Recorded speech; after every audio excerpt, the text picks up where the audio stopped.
bem-vindos a mais um Bolsas e Batanados. Eu sou o Hugo e estou novamente com o João, hoje para vos falarmos de um tema que percebemos que ainda é muito preciso em Portugal, as criptomoedas. Olá, João. Olá, bom dia. Então, o que é que vamos falar de hoje? Queres começar pelos básicos? Sim, eu gostaria visto que tivemos alguma, segundo o que o Hugo e os outros me disseram, tivemos alguma audiência com os temas relacionados com cripto, se calhar podíamos agora fazer uma minissérie aí de 3 episódios, assim com uma explicação mais extensiva sobre cripto. Sim, parece-me uma excelente ideia para partilhar conhecimento. Aliás, cripto é o nosso maior foco de investimento, pelo menos para mim e para o João, principalmente. Portanto, faz todo sentido sermos nós a falar disto nesta altura. Nós já introduzimos um bocadinho o tema em episódios anteriores, mas ficou um bocadinho aquém. Nós reparamos que havia ainda muitas questões por responder, que as pessoas tinham algum interesse. Portanto, se calhar vamos começar mesmo pelo básico e vamos evoluindo ao longo destes episódios para coisas mais complexas e para algumas estratégias até de como podem investir. Acho que a principal pergunta aqui que nos têm feito é qual é a maneira mais fácil de investir em cripto? Como é que se entra nesse mundo? Queres começar por responder aí? Certo. E também acho que é importante referir que as coisas que vamos falar são, no fundo, reflexões da nossa própria experiência. E não são, quando falamos de uma plataforma em específico, não estamos a fazer nenhum conselho financeiro, nem estamos a recomendá-la propriamente per se, estamos cá a falar da nossa experiência. Sim. Gostávamos nós que algumas das plataformas patrocinassem o podcast, né? Mas ainda não é o caso. Ok, então começar por como é que se investe em cripto, como é que se entra nesse mundo? Ok, da mesma forma que quando compramos qualquer coisa precisamos que alguém nos venda, temos que ir a alguma plataforma, como existem muitas na internet, onde podemos comprar basicamente as moedas. Eu quero mencionar algumas ressalvas. Por exemplo, eu sei que há uma plataforma muito simples de entrar em criptomoedas que é a Revolut, mas eu desaconselho vivamente a Revolut porque vocês não estão a comprar criptomoedas na Revolut, vocês estão a comprar um contrato com a Revolut e o valor desse contrato segue o preço das criptomoedas, mas vocês não têm criptomoedas. Isto é uma coisa que aparece lá nos asteriscos deles, porque se vocês comprarem uma Bitcoin na Revolut e a tentarem transferir para uma carteira de Bitcoin, isso não é possível, porque vocês não detêm uma Bitcoin. Vocês detêm um contrato que equivale ao preço de uma Bitcoin. Portanto, se calhar falar um bocadinho das diferentes plataformas agora, onde é que vocês podem entrar, onde é que podem começar. A Revolut, esta é a minha opinião. Queres falar, por exemplo, do Coinbase? Sim, eu acho que no espaço existem vários tipos de plataformas, um bocado como estás a dizer. Ou seja, existem as plataformas que lidam especificamente só com cripto, como é o caso da Coinbase e do Kraken, que são extensamente... eles submetem-se a muitos processos de verificação, são muito transparentes. Por exemplo, o Kraken tornou-se a primeira instituição dentro do espaço de cripto a ter uma licença bancária. A Coinbase também é super transparente e tenta trabalhar com os legisladores nos Estados Unidos para terem certeza de que a forma como estão a operar é legal, dado que este é um espaço que é completamente novo e que as leis ainda estão a ser criadas. Eu acho que se calhar nesta primeira abordagem é importante falar da história em geral do espaço e de como é que chegamos onde estamos hoje. Se for tranquilo contigo. Claro, para falar do espaço vamos ter que ir até 2009, né? Que foi onde foi criada a primeira criptomoeda, foi a Bitcoin. Queres introduzir aí o conceitozinho? Mais ou menos mencionar um bocado do white paper? Quero muito. Ok, então é o seguinte, força nisso. Bitcoin começou a ser desenvolvida em 2008 e a 3 de janeiro de 2009 foi quando a rede entrou em live, foi quando a rede, começaram os primeiros blocos. Então, o que é Bitcoin? Bitcoin foi criado e apareceu numa newsletter, ou seja, num conjunto de indivíduos que se interessavam sobre a criptografia e que ao longo de vários anos, desde os anos 2000, começaram a tentar inventar uma forma de dinheiro pela internet. Um dos principais problemas neste espaço é que as coisas digitais podem ser copiadas e coladas, como qualquer ficheiro, o que dificulta um bocado o conceito de escassez e de provar a autenticidade de uma coisa. No fundo, Bitcoin apropriou-se de algumas ideias que andavam a circular neste espaço, mas juntou-as de uma forma totalmente única e totalmente nova, criando um ecossistema em que existem vários elementos, que são nomeadamente os nodes, que são as pessoas que têm uma cópia de todas as transações que aconteceram na rede, e são no fundo as testemunhas de todas as transações que existem. Neste momento existem cerca de, mais coisa menos coisa, 10 mil, 12 mil nodes, ou seja, existem 12 mil registros de todas as transações que aconteceram em Bitcoin desde 3 de janeiro de 2009, desde o início, e que basicamente, se nós quiséssemos fabricar alguma transação na rede, nós basicamente tínhamos que hackear 10 mil, 12 mil computadores tudo ao mesmo tempo, o que é 100% impossível, e é daí que vem a força e a segurança da rede de Bitcoin. A rede de Bitcoin é, sem dúvida nenhuma, a rede de computadores que existe hoje em dia, que é muito mais resiliente a possíveis ataques informáticos.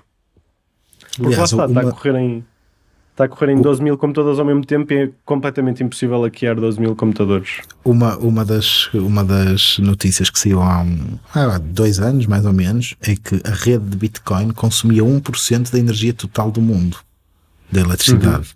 Portanto, hackear isso parece-me neste momento impossível, não é? Exato.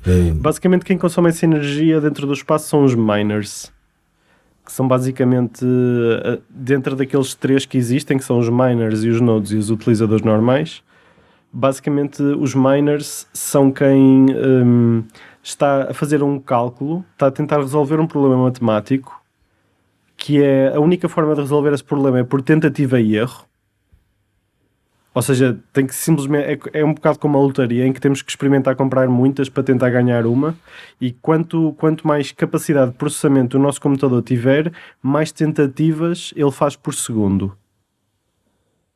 No fundo, lá está, é um processo de tentativa e erro, e então a única forma de melhorar as nossas probabilidades é basicamente pôr mais computadores em paralelo a tentar resolver o problema. Ou seja, armazéns enormes, cheios de computadores especializados nisto, a tentar resolver este problema. Uma das questões é que também se trata de sorte quando queres fazer mining de uma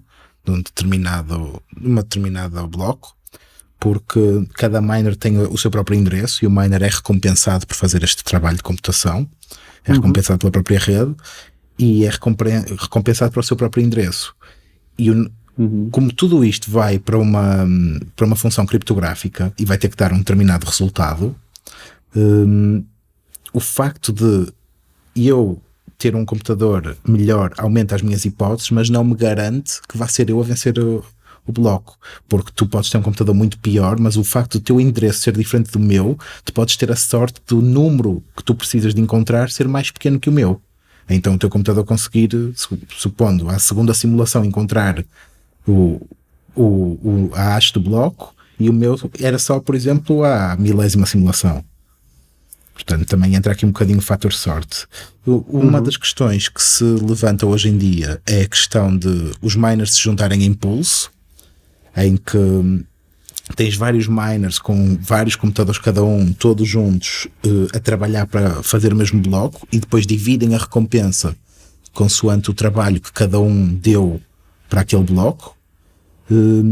Só que isto levanta um problema, é que as pools estão-se a tornar tão grandes que eventualmente podes ter pools com mais de 51% da rede, e se tiveres mais de 51% da rede podes controlar a rede. Sim, mas nem de perto nem de longe isso se verifica hoje em dia. Tens a certeza?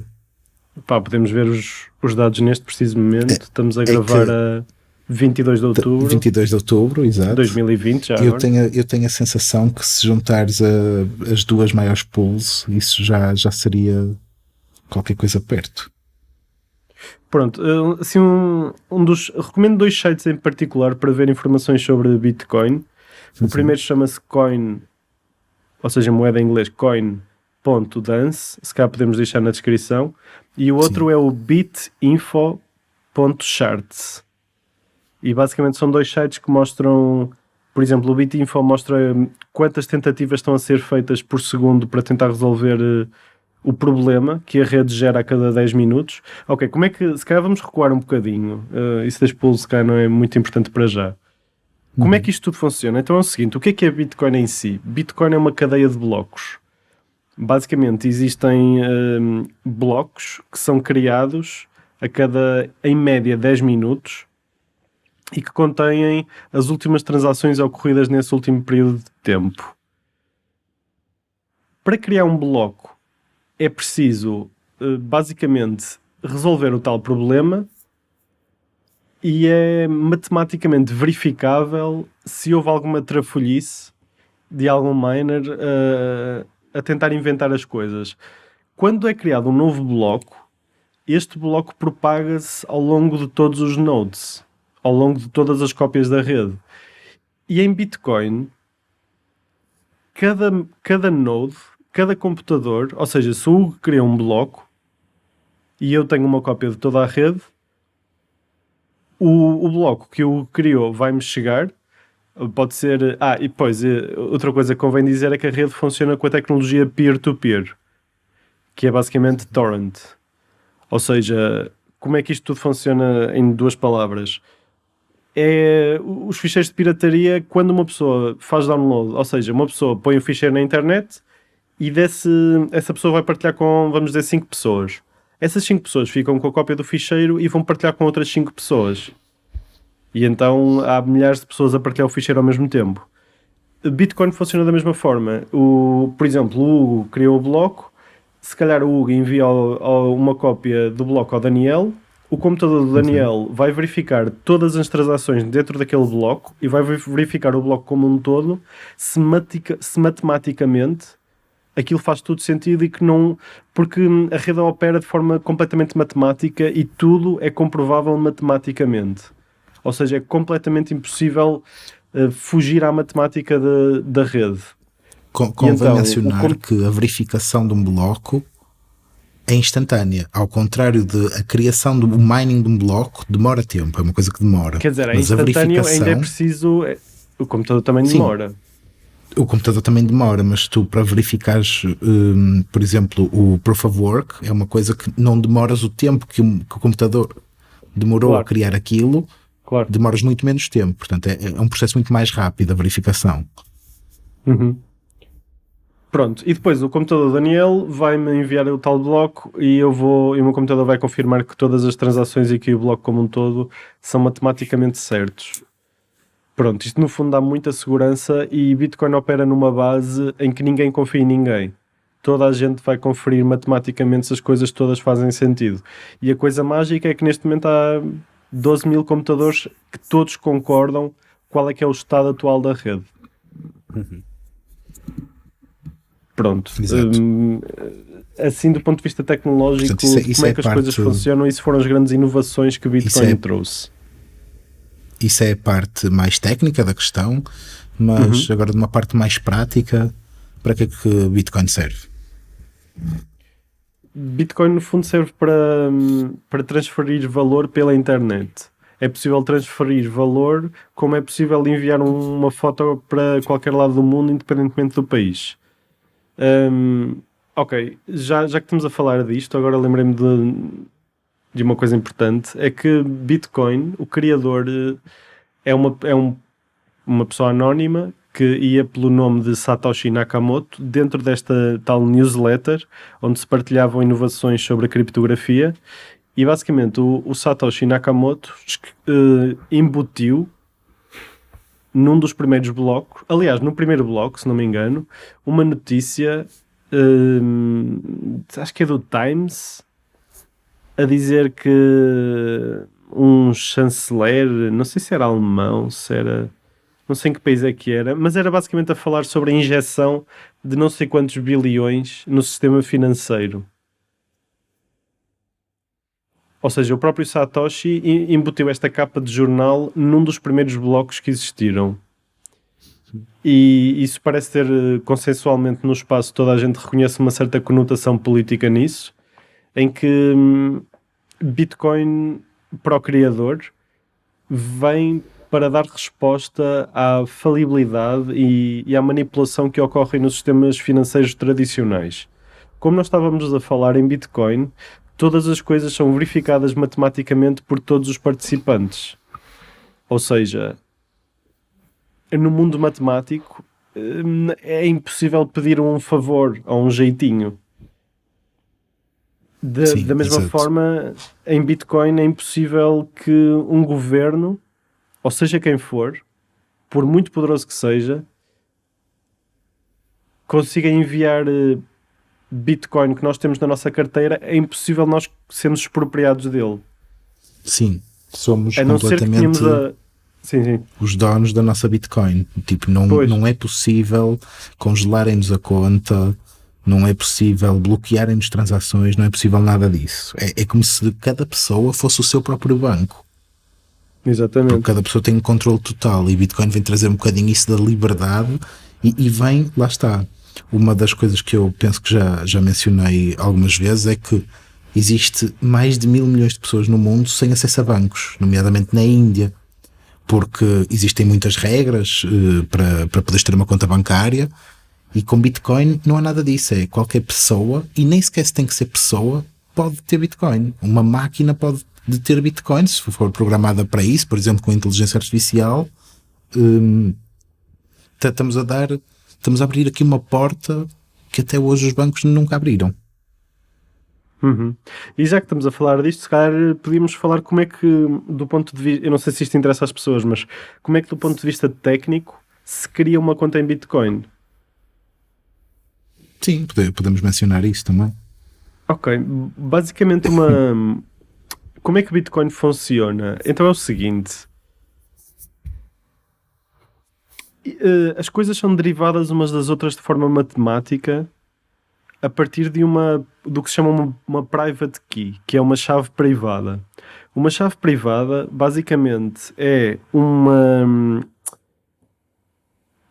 que se chama em informática uma string de caracteres, ou seja, são 52 caracteres, se não me engano, que são completamente aleatórios e podem ser letras minúsculas, letras maiúsculas e números. E são 52 caracteres. Ou seja, são mais que trilhões, são quadrilhões de possibilidades. Enfim, nos fóruns que eu li há uns anos, as pessoas diziam até que o número de possibilidades de endereços na rede Bitcoin é maior do que os átomos que existem no universo. Não sei se é minimamente verdade ou não, mas pronto, estamos a falar de um número completamente incompreensível para a mente humana. Quando nós queremos criar uma conta aliás, esta então string de 52 caracteres, quando submetida a uma função matemática que se chama hash, basicamente estes 52 caracteres reduzem-se, digamos, eu não sei o número exato, mas à volta de 30. E estes 52 caracteres são a chave, ou seja, submetemos ao hash, a private key, e temos a public key, que é a chave pública, que é como se fosse o endereço de e-mail, a chave pública, e a chave privada é a palavra passe do e-mail. E a rede em si verifica que nós somos efetivamente detentores daquele e-mail, daquela chave pública, porque quando nós tentamos mover o conteúdo, nós conseguimos provar que a palavra passe desbloqueia especificamente aquela conta. E como é que se abre uma conta em Bitcoin? Basicamente, o software que estamos a utilizar, seja ele qual for, vai gerar um conjunto de 52 caracteres de forma totalmente aleatória, o que até é bastante difícil de fazer para computadores, mas totalmente aleatória. E aquilo é basicamente a nossa palavra passe. São E 52 caracteres. calma, mas e essa palavra passe não é hackeável? Eu sei que não. E sei que matematicamente não é possível, mas acho que é uma das questões que provavelmente quem nos está a ouvir questionará, do género. A rede é toda muito segura, mas tu estás-me a dizer que se eu acertar 52 caracteres tenho acesso a uma conta de alguém. E tens, exatamente, tens. Só que a Mas forma como isto funciona é que é completamente incompreensível para a nossa mente o quão improvável é isso acontecer.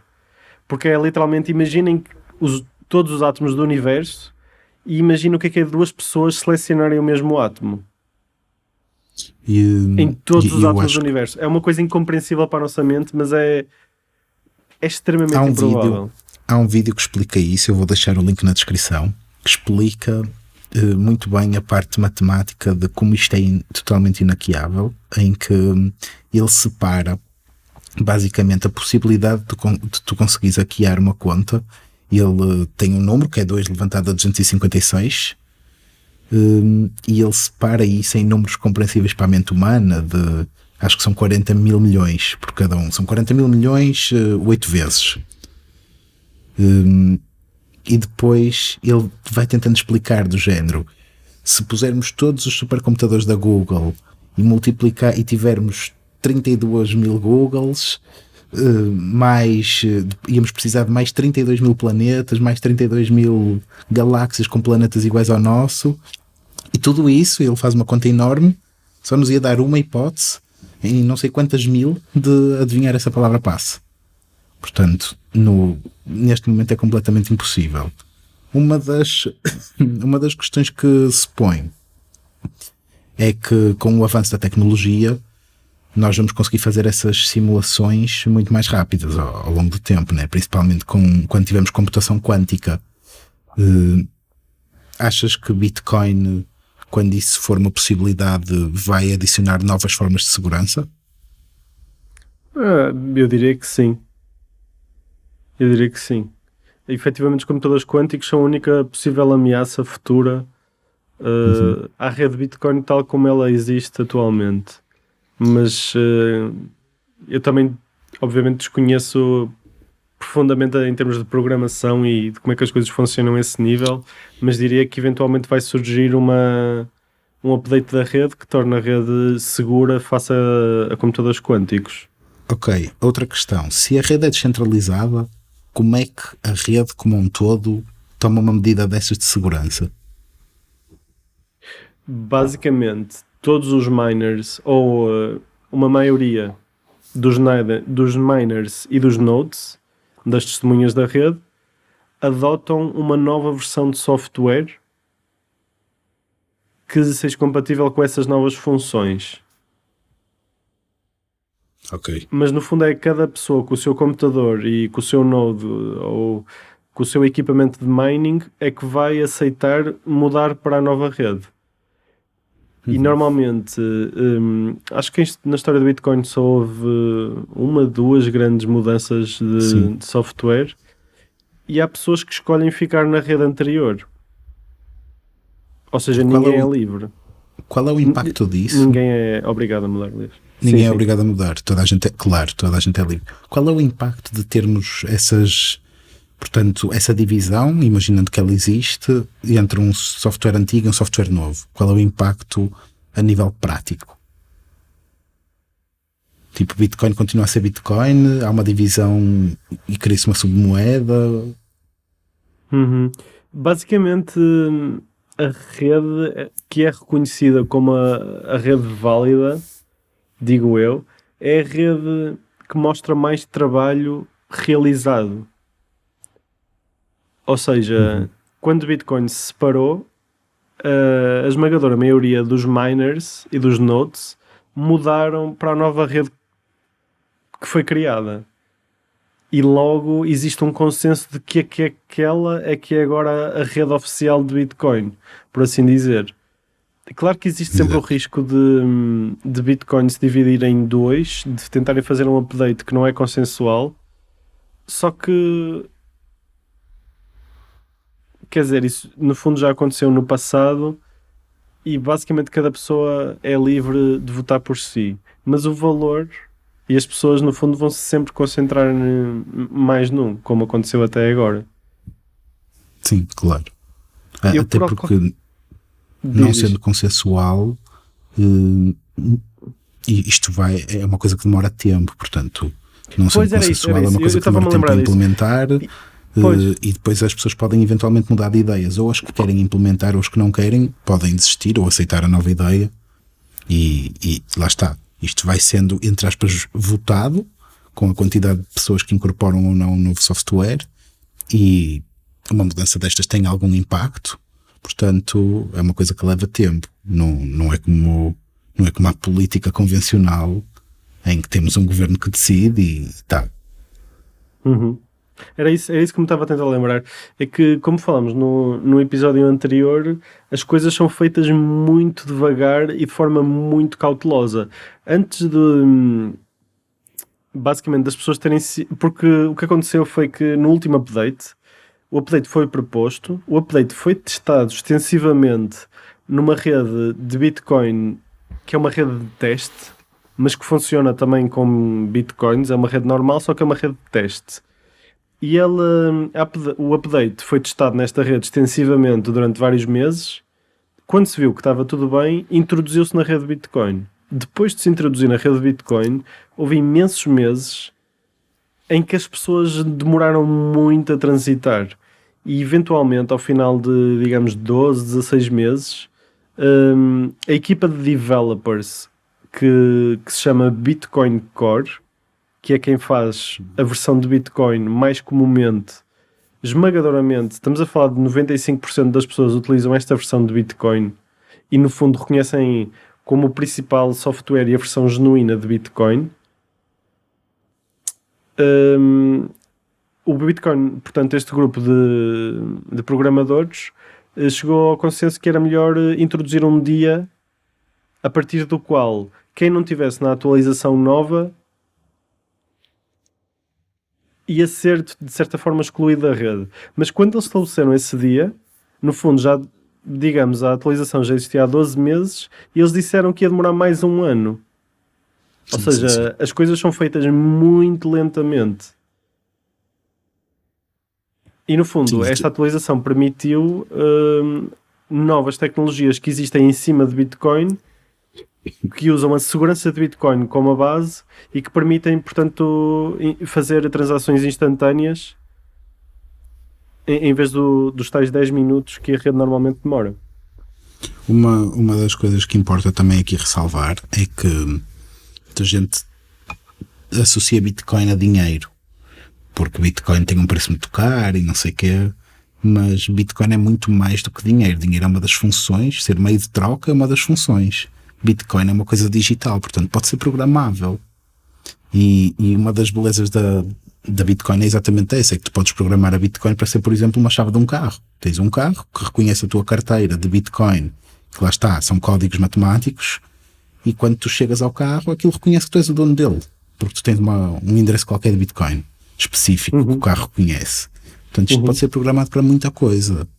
Isto não é só um meio de transferência de valor. Também é, mas não se limita a isso.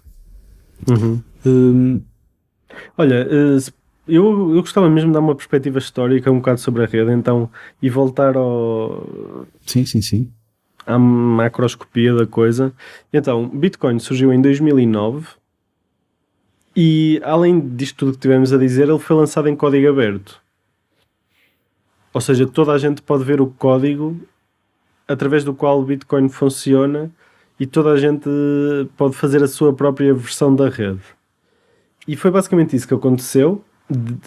Após quando o Bitcoin surgiu, a rede era completamente um teste e ninguém tomava Bitcoin por real, dado que até há histórias de pessoas que tinham centenas, milhares de Bitcoins, porque era fácil fazer mining no início, bastava ligar um portátil qualquer e tínhamos sempre alguma probabilidade de ganhar. Agora é totalmente impossível porque estamos a falar de números de processamento literalmente bilhões de vezes maiores, em que torna-se completamente impossível, como é portátil, adivinhar a chave. E de qualquer forma, como o que estava a dizer, tudo funciona por pools agora, em que os miners se juntam e debaixo de uma bandeira vão tentar resolver o problema e no fundo têm uma percentagem do mercado muito maior. Pronto. Então, quando as pessoas viram que o Bitcoin efetivamente estava a resultar, começaram a surgir cópias. E houve ali uns, digamos, 3 anos, até, digamos, 2013, 2014, em que surgiram várias cópias. Os nomes até, a maior parte já foram esquecidos, mas estamos a falar, por exemplo, de Litecoin, Dogecoin, e pequenas moedas que há uns anos eram relevantes no espaço, mas que com o passar do tempo morreram completamente.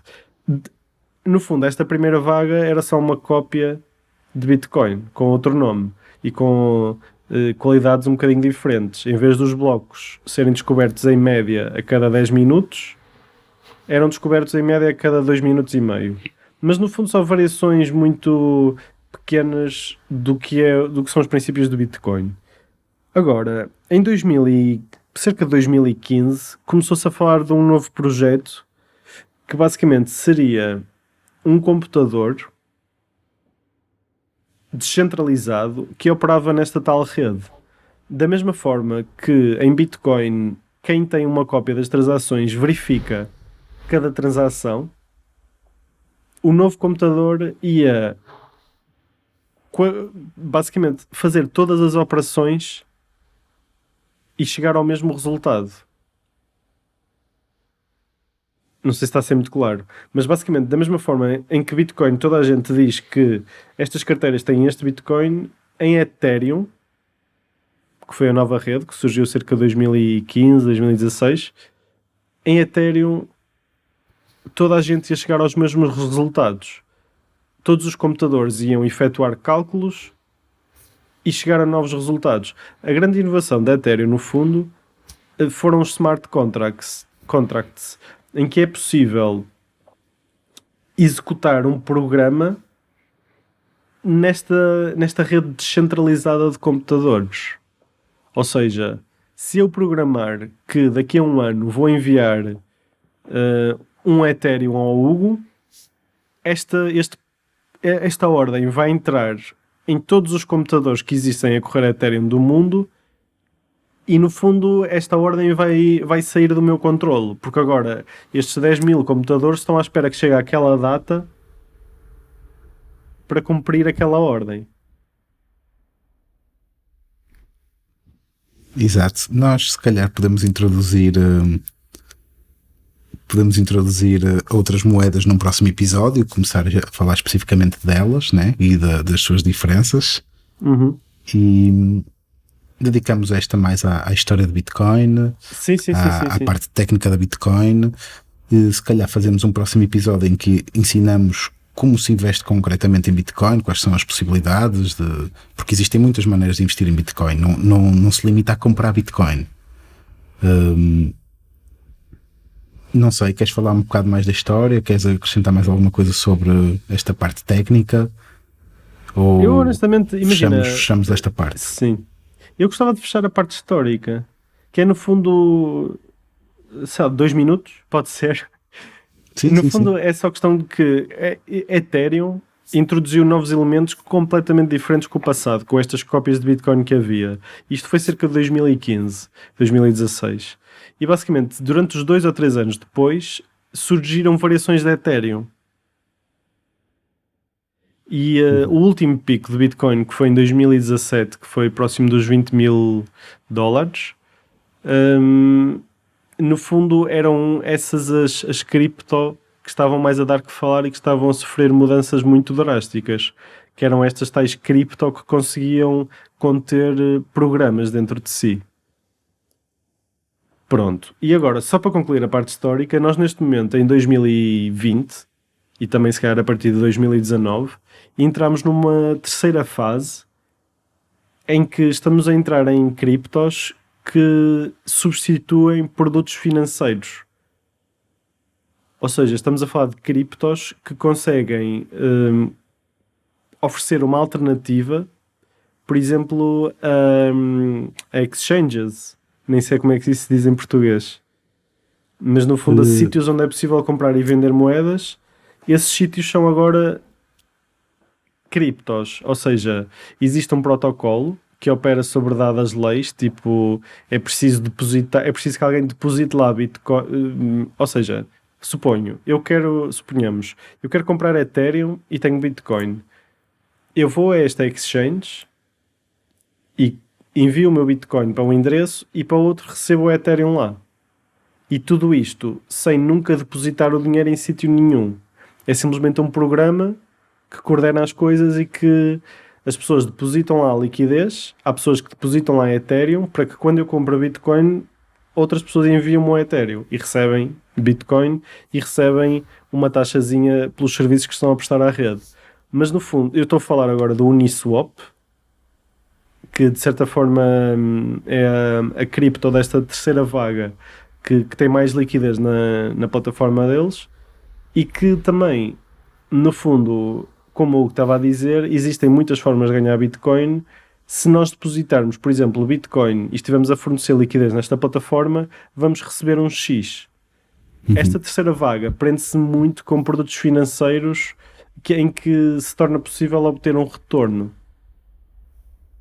Estamos então a falar de DeFi, que simboliza Decentralized Finance e que basicamente é a terceira vaga de cripto que está neste momento a vigorar e que provavelmente vai impelir os preços para cima de todo o espaço, porque está a criar novas formas e novos recursos. E está a atrair novas pessoas ao mercado, não é? Claro. Porque a entrada de capital também leva sempre à subida dos preços. Porque lá está, nós para entrarmos, a maior parte das pessoas entra a comprar Bitcoin, não entra a fazer posições mais complicadas, como um naked short selling, que explicaremos se calhar mais para a frente, num próximo episódio. Mas como a maior parte das pessoas entra a comprar Bitcoin, isso vai levar com que o preço da Bitcoin vá subindo. À medida que novas pessoas vão percebendo a tecnologia, vão entrando. Sim, e acho que por hoje é tudo. Vemo-nos no próximo episódio, onde vamos falar mais a fundo disto, de como é que se investe na prática, quais são as exchanges que recomendamos ou não, os tipos de investimentos que podemos fazer e algumas estratégias que nós até usamos, dar-vos esse input. Obrigado por tudo. Eu, se calhar neste episódio, eu gostava só de propor aos ouvintes que partilhassem questões que tivessem. Em que meios é que o podem fazer, Hugo?